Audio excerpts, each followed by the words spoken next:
तो हेलो दोस्तों, स्वागत है आपका हमारी इस नई क्लास में। रस का संपूर्ण व्याख्यात्मक अध्ययन हम कर चुके हैं। आज उस रस की प्रैक्टिस वाली क्लास, अभ्यास वाली क्लास, लगभग 50 से 60 क्वेश्चन है। इसमें फटाफट हम इनको करते चले जाएंगे और थोड़ा सा कॉन्सेप्ट भी समझते चले जाएंगे कि कौन है, क्यों है, कैसे है। ठीक है, चलिए पहले ही क्वेश्चन से हम शुरुआत करते हैं। पहला क्वेश्चन लिखा हुआ है, विभावानुभाव व्यभिचारी संयोग का प्रश्न निष्प्रतिता किस आचार्य का विचार है। अब ये किस मुनि का विचार है, किस आचार्य का विचार है? तो ये है भरत मुनि का विचार है ना। भरत मुनि ने 4 अंगों का उल्लेख किया था, है ना। रस के 4 अंग होते हैं, जिसमें एक है विभाव, दूसरा होता है अनुभाव, तीसरा होता है व्यभिचारी, और जो एक स्थायी भाव होता है, इसको इन्होंने अपने रस सूत्र में उल्लेखित नहीं किया है। ठीक है, जब भी पूछा जाएगा कि भरत मुनि ने अपने रस सूत्र में कितने अंगों का उल्लेख किया है, तो हमें ध्यान रखना केवल 3 का उल्लेख किया है। किस अंग को नहीं इन्होंने उल्लेखित किया है? तो स्थायी भाव को इन्होंने उल्लेखित नहीं किया है। ठीक है, अभी पूछ लिया जाता है कि भरत मुनि के अनुसार रसों की संख्या कितनी है। रसों की संख्या पूछी जाती है तो हमें 8 बताना है। किस रस को रस नहीं मानते हैं? तो शांत रस को रस नहीं मानते। ठीक है, चलिए आगे।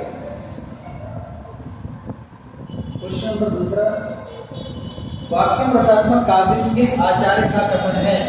तो वाक्यम रसात्मक काव्य यह हमारे आचार्य विश्वनाथ जी का कथन है ना। इसका मतलब क्या होता है भाई, कि जिस वाक्य में रस है वही हमारा काव्य कहलाने के लायक होता है, वही काव्य की गरिमा रखता है। तो option number D is the right answer. चलिए क्वेश्चन नंबर 3 पर चलते हैं। अमर्ष क्या है? अमर्ष एक काव्य दोष है? नहीं। अमर्ष एक अलंकार? नहीं है। अमर्ष एक काव्य गुण है? नहीं है। अमर्ष एक संचारी भाव है। संचारी भावों के प्रश्न में हमने चर्चा करी थी। संचारी भावों की संख्या 33 होती है। ठीक है, संचारी भाव एक पानी के बुलबुले की तरह होते हैं, जो उठते हैं, फूट जाते हैं, मगर संचारी भाव ही धीरे धीरे स्थायी भाव को पैदा करते हैं। और जब स्थायी भाव परिपक्व हो जाते हैं, मैच्योर हो जाते हैं, तो हमारे अंदर रस की उत्पत्ति हो जाती है। तो option number C is the right answer. Question number 4 लिखा हुआ, वीर रस का स्थायी भाव क्या है? वीर रस का स्थायी भाव हमेशा उत्साह होता है। वीर रस का स्थायी भाव उत्साह होता है। Option number C is the right answer. Option number C is the right answer. विस्मय किसका होता है भाई? विस्मय किसका होता है? तो अद्भुत का, अद्भुत रस का विस्मय होता है, आश्चर्य होता है। क्रोध किसका होता है भाई? रौद्र रस का स्थायी भाव क्रोध है। भय किसका है? भयानक रस का स्थायी भाव भय होता है। ठीक है, चलिए आगे चलते हैं। Question number 5। क्वेश्चन नंबर 5 पर लिखा, संयोग और वियोग किस रस के रूप हैं? तो संयोग और वियोग श्रृंगार रस के ही 2 रूप होते हैं। संयोग का मतलब होता है जब नायक और नायिका आपस में मिलते हैं, और वियोग का मतलब होता है जब नायक और नायिका आपस में अलग हो जाते हैं। ठीक है, इस स्थिति को हम संयोग या वियोग कहते हैं, और ये श्रृंगार रस से ही निकले हुए 2 भेद हैं। तो option number A is the right answer. ठीक है, क्वेश्चन नंबर 6 की तरफ बढ़ते हैं। रस का संबंध किस धातु से माना जाता है? जब भी धातु की बात की जाएगी तो ये धातु क्या है, यहाँ पर ध्यान रखना है। तो ऑप्शन नंबर इसका ए सही है। अब श्री धातु का मतलब क्या होता है भाई? बहते जाना। क्या होता है इसका मतलब? बहते जाना। रस का मतलब ही होता है कि किसी भी पंक्ति को पढ़ते हैं तो उसमें अगर रस कोई करुण रस है तो हमारे अंदर भी करुणा पैदा हो जाना, भयानक रस है तो हमारे अंदर भी थोड़ा सा भय पैदा हो जाना। यही हमारी प्रकृति होती है कि भाई बहते जाना। तो रस का अर्थ क्या होता है? बहते जाना। किस धातु से बना है? श्री धातु से बना। ठीक है, चलिए आगे चलते हैं। अगला क्वेश्चन नंबर 7वां लिखा है, जहां किसी हानि के कारण शोक भाव उपस्थित होता है, वहां किस रस की उपस्थिति रहती है? देखो, जहां भी शोक उत्पन्न होगा, जहां भी विलाप उत्पन्न होगा, तो वहां पर क्या होता है? हमारा करुण रस होता है। ठीक है, option number B is the right answer. ठीक है, जहां किसी हानि के कारण, कोई नुकसान के कारण हमें मन में शोक उत्पन्न हो जाए तो वहां करुण रस हो जाता है। ठीक है, आगे बढ़ते हैं। क्वेश्चन नंबर 8 लिखा है, करुण रस का स्थायी भाव क्या होता है भाई? करुण रस का स्थायी भाव होता है हमारा शोक। Option number C is the right answer. देखो, करुण रस और वियोग रस में थोड़ा सा कंफ्यूजन होता है। हालांकि मैंने अपनी इसकी पिछली वाली क्लास में, जहां हमने श्रृंगार रस को पढ़ाया था, करुण रस को पढ़ाया था, वहां मैंने ये डाउट क्लियर कर दिया था कि जब नायक और नायिका एक दूसरे से इस तरीके से अलग होंगे कि मिलने की वो बनी रहेगी, उम्मीद बनी रहेगी, तो वहां पर वियोग रस करना है। लेकिन जब मिलने की उम्मीद ही खत्म हो जाती है तो वहां करुण रस हो जाता है। किसी की बुरी दशा देखकर जो मन में उत्पन्न होता है वो भी तुम्हारा करुण रस है ना। किसी को तुमने देख लिया या कोई गुजर गया जो कभी मिलेगा ही नहीं, तो भी वहां पर करुण रस हो जाता है। Option number C is the right answer. Question number 9 वाला लिखा है हास्य रस का स्थायी भाव क्या होता है? तो हास्य रस का स्थायी भाव होता है हास। ठीक है, तो option number C is the right answer. ठीक है, रौद्र अपने आप में एक रस है, इसका स्थायी भाव क्या होता है? क्रोध होता है। रति क्या है? रति स्थायी भाव है। किस रस का स्थायी भाव है? तो श्रृंगार रस का स्थायी भाव है। विभत्स क्या है? विभत्स अपने आप में एक रस है, इसका स्थायी भाव क्या होता है? जुगुप्सा होता है, ईर्ष्या होता है, घृणा होता है। ठीक है, तो option number C is the right answer.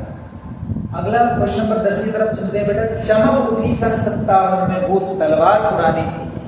वो तलवार पुरानी थी जब अस्त्रों शस्त्रों युद्ध की इनकी विषय में बात जब भी हम करेंगे तो वीरता की बातें होती हैं।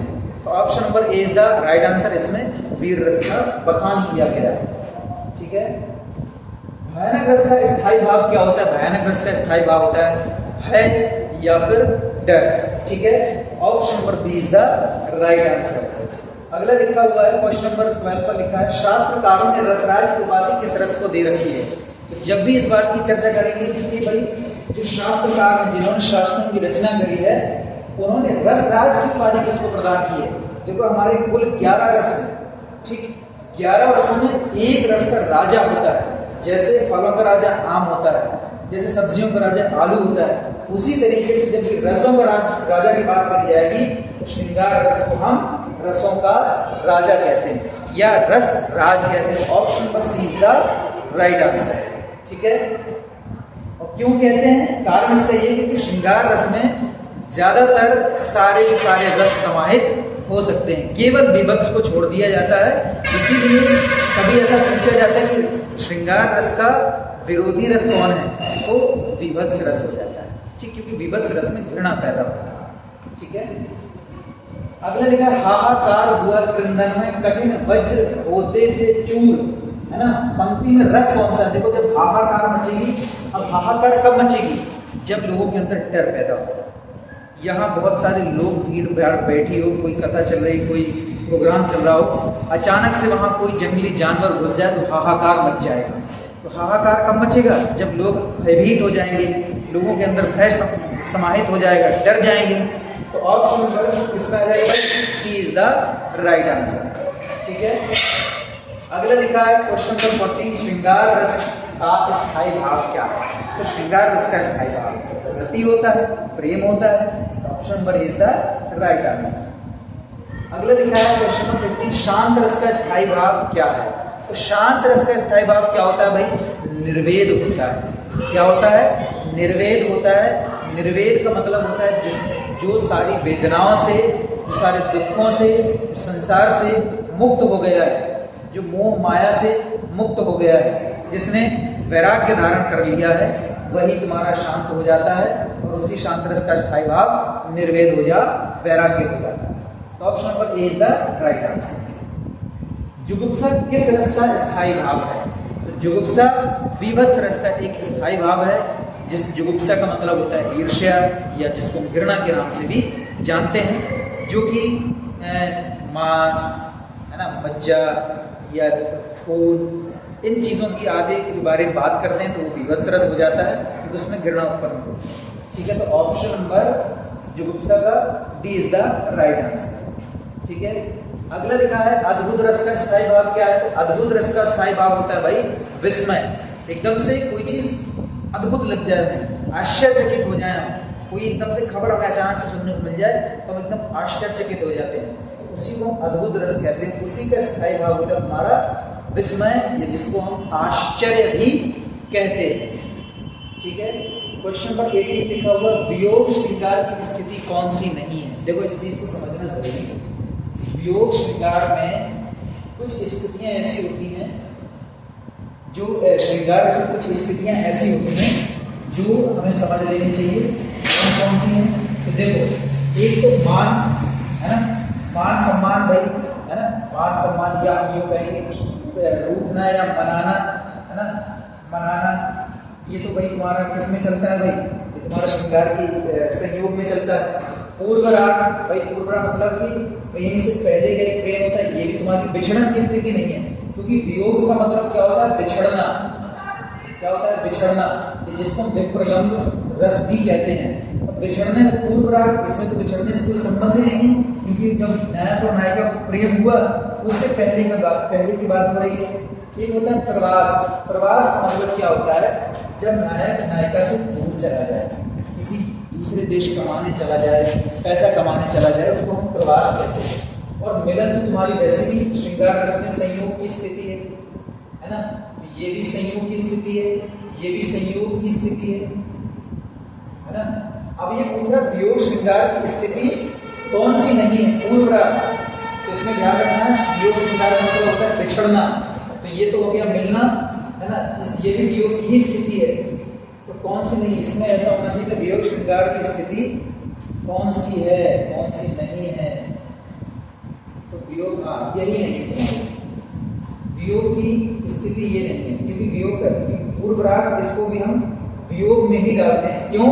क्योंकि भले ही नायक नायिका को प्रेम ना हुआ हो, लेकिन उनके बीच में आपस में दूरी तो डिस्टेंस में आपस में मिले नहीं है, इसलिए इसको भी हम वियोग की स्थिति मानते हैं, है ना। रूठना मनाना, जब कोई रूठ जाएगा, अलग अलग हो जाएगा, मनाया जाएगा, तब उसको पास में आएगा, ये भी तुम्हारी वियोग की स्थिति है। प्रवास, ये भी तुम्हारी वियोग की स्थिति। वियोग की स्थिति कौन सी नहीं है, तो मिलन, क्योंकि मिलन संयोग की स्थिति है। ठीक है, option number A is the right answer. अगला क्वेश्चन लिखा है, किस रस को सभी रसों का अधिपति, अधिपति मतलब राजा माना जाता है, तो हमने बताया आपको श्रृंगार रस को। ठीक है, option number A is the right answer. अगला लिखा है, वीर तुम बड़े चलो, धीर तुम बड़े चलो, है ना। अब ये वीरता की बातें हो रही है, वीरता की बात होती है तो फिर हमें वीर रस करना होता है। वीर रस को स्थायी भाव पूछा जाता है, तो वीर रस का स्थायी भाव उत्साह हो जाता है। Option number A is the right answer. अगला लिखा है, साहित्य में रस का क्या अर्थ है। भाई साहित्य में, जो हम साहित्य पढ़ते हैं उसमें रस का क्या अर्थ होता है, किसी फल का स्वाद नहीं भाई, किसी फल का स्वाद हो ना, कोई हम फल भंडार में थोड़ा ना बैठे हुए हैं, या साहित्य की मिठास, ये तो हो सकता है, लेकिन अगर इससे भी कोई अच्छा आंसर मिले तो उसको करेंगे। किसी रस का आनंद, ये भी हो सकता है, साहित्य से मिलने वाली आनंदान, बस ये क्या रस है, क्योंकि हमें जब साहित्य से कोई आनंद की अनुभूति मिलती है वही तो हमारा रस है। तो option number B is the right answer, ये ज्यादा सही है। ठीक है, जो भाव मन में केवल अल्पकाल तक संचरण करके चले जाते हैं उनको क्या कहते हैं। देखो एक चीज समझो, अल्प का मतलब होता है कम, काल मतलब समय, जो बहुत कम समय के लिए हमारे मन में रहते हैं और खत्म हो जाते हैं, वो केवल संचारी भाव होते हैं। तो option number C is the right answer. ठीक है, क्वेश्चन नंबर 30 लिखा, किस भाव की परिपक्व अवस्था को, किस भाव की परिपक्व अवस्था को रस कहा जाता है। ये बात ध्यान रखना है, अभी हमने इसकी पहली बात करी थी, जब भी स्थायी भाव मैच्योर हो जाएंगे हमारे मन के अंदर, उसी को हम क्या कहते हैं, उसी को हम रस कहने लगते हैं। तो किस भाव की परिपक्व अवस्था को रस कहा जाता है, तो स्थायी भाव की परिपक्व अवस्था को ही रस कहा जाता है। Option number A is the right answer. अगले चलते हैं, कुरुक्षेत्र कविता में मुख्य रस कौन सा है। देखो कुरुक्षेत्र तुम्हारा संबंधित है कौरवों से, है ना, और पांडवों से। क्यों संबंधित है, क्योंकि वहां पर युद्ध हुए, लड़ाई हुई, और जहां भी युद्ध की बात होगी, लड़ाई बड़ाई की बात होगी, अस्त्रों शस्त्रों की बात होगी, तो वहां पर केवल एक रस काम करता है, वीर रस। प्रिंटिंग मिस्टेक है, यहाँ पर वीर रस होगा। स्थायी भाव की बात करी जाएगी तो वीर रस का स्थायी भाव क्या होता है, उत्साह हो जाता है। और 24 का option number C is the right answer. Question number 25 लिखा, संचारी भावों की कुल संख्या कितनी है। भाई संचारी भावों की संख्या तो कितनी है, तो अभी हमने इसके पहले बताया आपको, संचारी भावों की संख्या होती है 33। लेकिन एक जो संचारी भाव जिसको हम बोलते हैं छल नामक संचारी भाव की एक्स्ट्रा माना है, किसने माना है, आचार्य कवि देव हुए हैं आपके, ये मानते हैं कि नहीं, छल नामक एक संचारी भाव और होता है जो कि संचारी भावों की संख्या में जुड़ना चाहिए, लेकिन सबकी अलग अलग मान्यताएं हैं। तो जब भी आचार्य कवि देव के अनुसार पूछा जाएगा तो हमें संचारी भावों की संख्या 34 बतानी है। लेकिन अगर आचार्य कविदेव का नाम नहीं लिया गया है, वैसे ही पूछ लिया गया है, तो हमें केवल 33 बताना है। ठीक है, option number B is the right answer. Question number 26 लिखा, भरत के रस सूत्र में, यहाँ पर थोड़ी सी गलती मिस्टेक है, भरत के रस सूत्र में निम्नलिखित में से किसका उल्लेख नहीं है? किसका उल्लेख नहीं है, बताओ जरा, किसका उल्लेख नहीं भाई? अभी हमने सबसे पहले वाले क्वेश्चन पर हमने बताया था आपको विभावानुभाव, है ना, विभावानुभाव, व्यभिचारी, है ना, ये तीन ही इन्होंने माने हैं। एक तो विभाव, एक अनुभाव, एक व्यभिचारी है, जिसको हम संचारी भाव के नाम से भी जानते हैं। तो जो भरत मुनि हैं, उन्होंने अपने रससूत्र में केवल तीन ही भावों को लिखा है, एक विभाव को लिखा है, एक अनुभाव को लिखा है, एक संचारी भाव को। अब किसको नहीं माना इन्होंने? तो इन्होंने इसमें स्थायी भाव को नहीं लिखा है, माना इन्हीं ने, भरत मुनि ने ही है, लेकिन अपने रससूत्र में इन्होंने इसका उल्लेख नहीं किया है। जो इनका नाट्य शास्त्र है, जिसमें इन्होंने सबसे पहले रसों के बारे में लिखा था, उसी को जब आगे हम पढ़ते हैं तो उसमें स्थायी भावों के विषय में जानकारी भी मिल जाती है। ठीक है, तो भारत के रससूत्र में इसमें से किसका उल्लेख नहीं है? तो स्थायी भाव का कोई उल्लेख नहीं है। Option number D is the right answer. Question number 27, Bharat मुनि के अनुसार रसों की संख्या कितनी है? भरत मुनि के अनुसार रसों की संख्या केवल और केवल 8 होती है।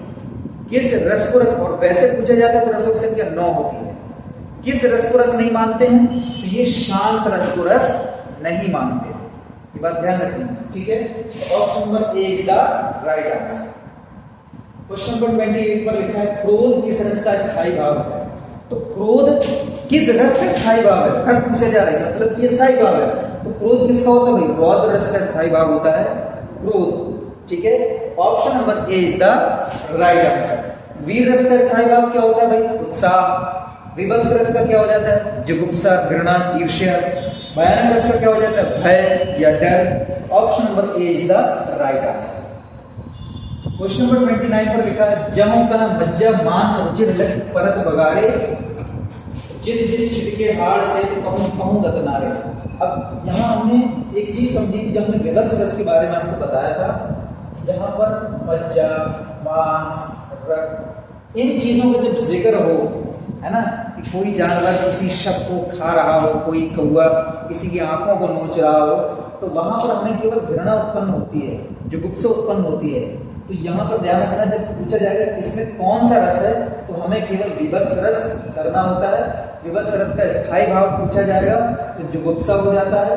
ठीक है, जुगुप्सा का अर्थ ही ईर्ष्या या घृणा से भी माना जाता है। तो option number B is the right answer. ठीक है, चलिए क्वेश्चन नंबर 30 की तरफ बढ़ते हैं।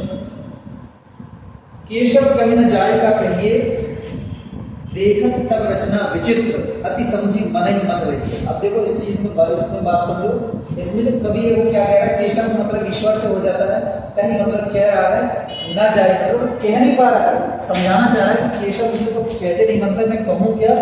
जब मैं देखता हूँ ये रचना विचित्र, रचना विचित्र मतलब इस ब्रह्मांड की तरफ देखता हूँ, मुझे समझ में नहीं आता है कि मैं कहूँ क्या।